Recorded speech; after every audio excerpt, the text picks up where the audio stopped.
মই আৰু বাবাই আজি ওলালোঁ আত্মসহায়ক গোটৰ এখন মিটিং আছিলে। মিটিংখনত 4 বজাত আছিলে। ময়ো গৈ পালোঁ। মোৰ যাই পোৱালৈকে মহিলাসকল আহিয়ে পাইছিলে আৰু মই তেওঁলোকৰ এটা ধুনীয়াকৈ ভিডিঅ' এটা কৰি ৰাখিলোঁ আৰু ভাল লাগিল সকলোকে লগ পাই পিনে। মিটিংখন শেষ কৰি আমি শুনেশ্বৰত থকা ষ্টেচনাৰী দোকানখনত সোমালোঁ। তেখেতক সকলোৱে চিনিয়ে পায় আৰু তেওঁৰ তাত নোপোৱা বস্তু একোৱেই নাই দেই। আৰু তেওঁৰ তাতে মই অলপ চলপ বজাৰ কৰিলোঁ, অলপ ঘঁহা পিহাও ল'লোঁ আৰু নখ পালিচ ল'লোঁ। এনেকৈ মোৰ লাগতিয়াল বস্তুখিনি লৈ ল'লোঁ আৰু ঘৰলৈ আহিলেতো জানি কিবা এটা খোৱা বস্তু আনিবই লাগিব। মই চিঙৰা বিচাৰিলোঁ, ইফালে সিফালে বিচাৰিলোঁ, চিঙৰা নাপালোঁ। নাপাই আহি পিনে পালোঁহি একদম কেন্দুকোনা। আৰু মই কেন্দুকোনাত আহিয়ে প্ৰথম সোমালোঁ কৃষ্ণ ডায়েৰী এণ্ড চুইটছত। ইয়াতেই ধুনীয়াকৈ চিঙৰা কেইটামান লৈ ল'লোঁ আৰু চিঙৰাকেইটা লৈয়ে ভাবিলোঁ আপোনালোকক ভালকৈ পৰিৱেশটো এবাৰ দেখাই দিওঁ, লগতে ফাষ্টফুড বনাই থকা ঠাইখিনিও এবাৰ দেখাই দিওঁ। সঁচাই ধুনীয়া পৰিৱেশৰ লগতে ধুনীয়া পৰিৱেশন দেই। বতৰটোৰ কথা ধৰিবই নোৱাৰি। ঘৰৰ পৰা ওলাই আহোঁতে ইমান ধুনীয়া বতৰ কৰিছিল, কিন্তু এতিয়া চাওকচোন হঠাতে বৰষুণ আহি গ'ল। বাৰু যি কি নহওক, বতৰে বতৰৰ কাম কৰিব আৰু আমি আমাৰ কাম কৰি যাম। মই ভাবিছিলোঁ চিঙৰাকেইটালৈ চিধাই ঘৰলৈ যাম, কিন্তু ইমান দিনৰ মূৰত কেন্দুকোনালৈ আহিছোঁ যিহেতু মোৰ চিনাকি বন্ধু তথা শুভাকাংক্ষীসকলক এবাৰ মাত লগাই যাওঁ। এই চেগতে মই কৈ দিছোঁ দেই, মই মোৰ বৰ্তমান কৰি থকা টেইলাৰিং ব্যৱসায়টো পোনপ্ৰথমে মই 2002 চনত কেন্দুকোনাত আৰম্ভ কৰিছিলোঁ আৰু তেতিয়াই মই লগ পাইছিলোঁ মোৰ বন্ধু তালিবক। মানে আপোনালোকে ভিডিঅ'টোত যিজন ব্যক্তিক দেখি আছে, এনেকৈ আমি দুটাই অন্তৰংগ আলাপ কৰিলোঁ। সঁচাই বহুত ভাল লাগিল দেই। আগতে লগ পোৱা এতিয়া কেন্দুকোনা বেলেগ হৈ গ'ল। বহুত সলনি হৈ গ'ল। এতিয়া সেইটোৱে ভাল হৈছে, ল'ৰাই কাম কৰিব আমি চাম নে কি হৈছে ন? ভাল লাগিল দেই। এই হেল্থ কেয়াৰ ফাৰ্মাচীখন আমাৰ কেন্দুকোনাত নতুনকৈ হৈছে, সেইবাবে ভাবিলোঁ আপোনালোককো এবাৰ দেখাই দিওঁ। আমাৰ গাঁৱৰ ল'ৰা দেই, একদম পুৰণা চিনাকি আৰু তেওঁ ইমান ধুনীয়াকৈ তামোলৰ দোকান লৈ বহি গৈছে আৰু এখেতে ঘৰৰে কলগেট পাইছোঁ একেবাৰে গেছ নিদিয়া। ঘৰৰে নিদিয়া আছে দিয়া। কেন্দুকোনাত বহুত বৰষুণ দিছে। এয়া আমাৰ গাঁৱৰে হয়, ভগ্নেশ্বৰ দোকান। আমি তেখেতক লগ কৰিব আহোঁ। কি কৰি আছা? মই কাপোৰৰ সূতা দি আছোঁ। ইয়াত তোমাৰ দোকানত কি পায় বাৰু? সূতা ন?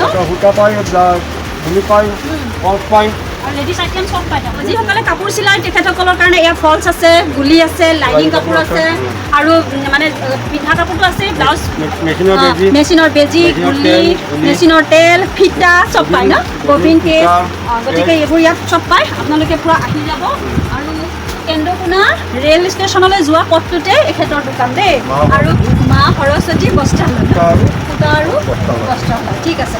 আৰু এওঁ মোৰ বহুত পুৰণা বন্ধু দেই। আৰু মই যেতিয়া কেন্দুকোনাত আহি দোকান দিছোঁ তেতিয়াৰ পৰাই তেওঁক মই লগ পাওঁ আৰু আজি তেওঁক চিনাকি কৰি দিলোঁ। নে কি কোৱা? ভাল লাগিছে যি নহওক। আৰু এনেকুৱা মাজতে দোকান এখন হ'লে কি লাগে ন? আমাৰ গাঁৱৰে ভাইটি দেই, মই এতিয়া কেন্দুকোনাত দোকান দি আছে। বহুত বছৰে হ'ল, 5 বছৰ আগতে হ'ল ন তোমাৰ দোকান। এতিয়া তেওঁৰ তাতে ইয়াতে ভালেখিনি বস্তু পায়। কৈ দিয়াচোন তোমাৰ ইয়াতে আৰু কি পায় কৈ দিয়া। মোৰ কমপ্লিট প্লাষ্টিক আইটেম পাব, আপোনাৰ পকৰি আইটেম পাব, আপোনাৰ হোমমেড আইটেম গোটেইখিনিয়ে পাব। ডিনাৰ ছেট, কাপ ছেট চব আৰু ন? আৰু টিফিন বক্স বহুত আছে কিন্তু। এইবিলাক চব হ'লচেল ৰেটত পাই যাব। হ'লচেল।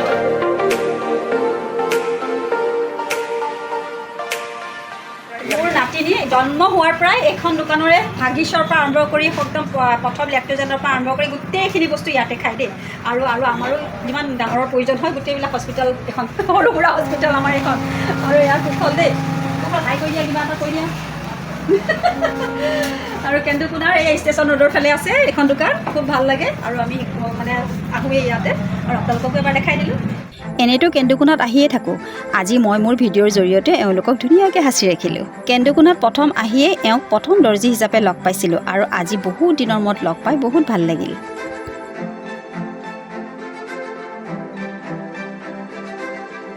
এয়া মই আহি মোৰ মাজু পিতাই ল'ৰাৰ দোকান পালোঁহি আৰু এওঁ এখন সুন্দৰভাৱে চাইকেল মেৰামতি কৰা দোকান চলাই আছে। বাকীখিনি তেওঁৰ মুখেদিয়ে শুনো। আপোনাৰ চাইকেল বুলি ক'লে যি লাগে আৰু সেইখিনি পোৱা যায় আৰু নতুন চাইকেল লাগিলেও পোৱা যায়, অৰ্ডাৰ অনুযায়ী আনি দিয়া যায়। ইয়াত তেনেকৈ নতুন চাইকেল ৰখা নহয়, কাৰণ মানে অলপ কাষ্টমাৰবিলাকে দিগদাৰি কৰে। গতিকে মোটামুটি এনেকৈ চলি আছোঁ। আজি মোটামুটি প্ৰায় 35 বছৰ ৰানিং এনেকুৱাকৈ চলি আছোঁ। আৰু এইটো চকৰ নাম কেন্দুকোনা হয়। ইয়াত মোটামুটি মুছলিম প্ৰধান চকে আছিলে।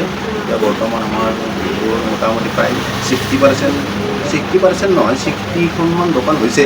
মুছলিম দোকান প্ৰায় 4খন আছে। ইমান সময়ে চাহ চিনাকি হোৱাৰ পিছত মোৰ কিন্তু চাহৰ পিয়া লাগি গ'ল দেই। আৰু হয়তো আপোনালোকেও ভাবি আছে ভিডিঅ'টো কেতিয়ানো শেষ হ'ব। সেইকাৰণে আমাৰ গাঁৱৰে ভাইটি এজনৰ দোকানত চাহ আৰু পকৰি জুতি ল'লোঁ। লগতে ময়ো তাক অলপ বনোৱাত সহায় কৰি দিলোঁ দেই। কালি লগ দেই আহি ইয়াৰ দোকান পালোহি ইয়াৰ চাই দিয়া দোকান আৰু দিয়া কেন্দুকুনাৰ পৰা গৰম গৰম পকৰি লৈ আহিছোঁ আৰু আমাৰ সৰুকেইটা ল'ৰাৰ লগত আছোঁ বাবা সেইটো লওক খাই যোৱা মজা লাগিছে আজি তাৰ ৰিক্সাত প্ৰথম উঠিছোঁ দেই দূৰলৈ ন কেন্দুকুনাৰ পৰা আজি প্ৰথম উঠিছোঁ তাৰ আমি আৰু নাই বৰষুণ দিছে লগে লগে তাক পাইছোঁ গুচি আহিছোঁ আজিৰ এই ভিডিঅ'টো ইমানেই আছিল আপোনালোকৰ কেনেকুৱা লাগিল জনাবচোন দেই